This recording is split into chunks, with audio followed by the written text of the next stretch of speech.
untuk memberikan sedikit grant dan imbuhan galakan kepada rakyat yang menggunakan perkhidmatan kapal terbang. Sifat one-off ini cukup bagi sebuah syarikat bersifat SME.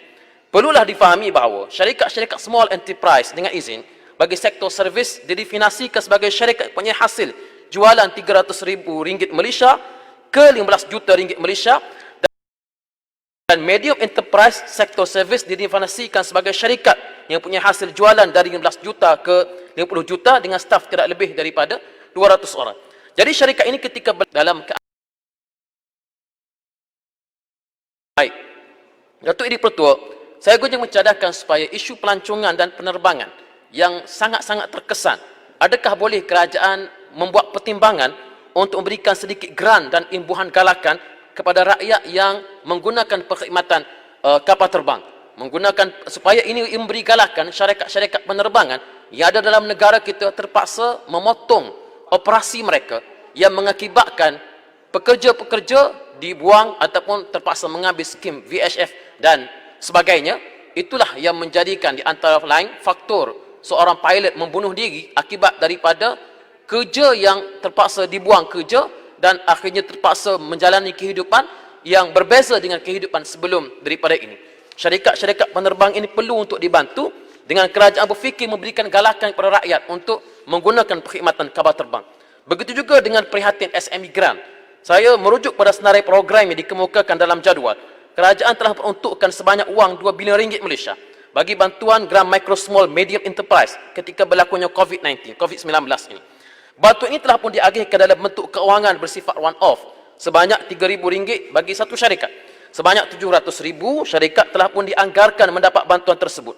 Namun begitu menjadi satu persoalan, adakah benar RM3,000 yang bersifat one-off ini cukup bagi sebuah syarikat bersifat SME?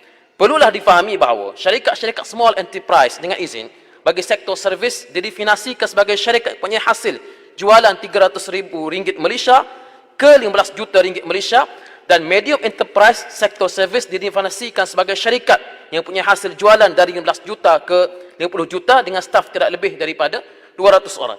Jadi syarikat ini ketika berlakunya PKP bukanlah sekadar mengalami kerugian bersifat 4 digit, tapi mungkin punya kerugian lebih daripada 5 digit. Dan pekerja mereka juga melibatkan berpuluh-puluh pekerja. Maka adalah lebih baik jika berlakunya keadaan sebegitu, kerajaan dapat memberikan bantuan yang sesuai bagi syarikat-syarikat mikro dan SME berbanding dengan hanya memberikan RM3,000 sahaja. Saya juga menggesa kerajaan supaya dapat memberikan penjelasan supaya rakyat dapat menerima berpuas hati dengan langkah kerajaan yang menaikkan had statutory pinjaman. Kerana jika tidak dikawal dengan baik, isu ini boleh digunakan oleh pihak-pihak tertentu untuk menampal tuduhan yang tidak baik kepada kerajaan, persepsi yang tidak bagus kepada kerajaan. Hari ini pun kita tengok macam mana kerajaan seolah-olah dimomokkan dengan tuduhan memberikan suapan kepada ahli-ahli parlimen kerajaan dengan lantikan GLC dan sebagainya. Ini satu tuduhan yang saya kira adalah tidak tepat ataupun tidak wajar untuk dijadikan sebagai suatu momokkan. Kerana sebelum ini pun kerajaan Pakatan Harapan pun mereka melantik penjawat-penjawat politik di dalam JLC dan juga agensi-agensi kerajaan. Itu tidak menjadi masalah pun. Kerana itulah lantikan-lantikan ini adalah untuk memastikan dasar-dasar kerajaan dapat diterjemahkan di dalam agensi-agensi kerajaan tersebut. Sebagai contoh dulu, Yang Berhormat Langkawi sebagai contoh, dilantik sebagai pengurusi kepada khazanah.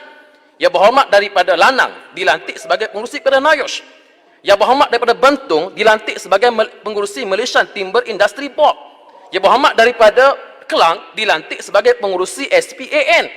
Yang Berhormat daripada Ipoh Timur dilantik sebagai pengurusi SEDA, Sustainable Energy Development Authority. Yang Berhormat daripada Kota Kinabalu dilantik sebagai pengurusi Lembaga Pelabuhan-Labuan.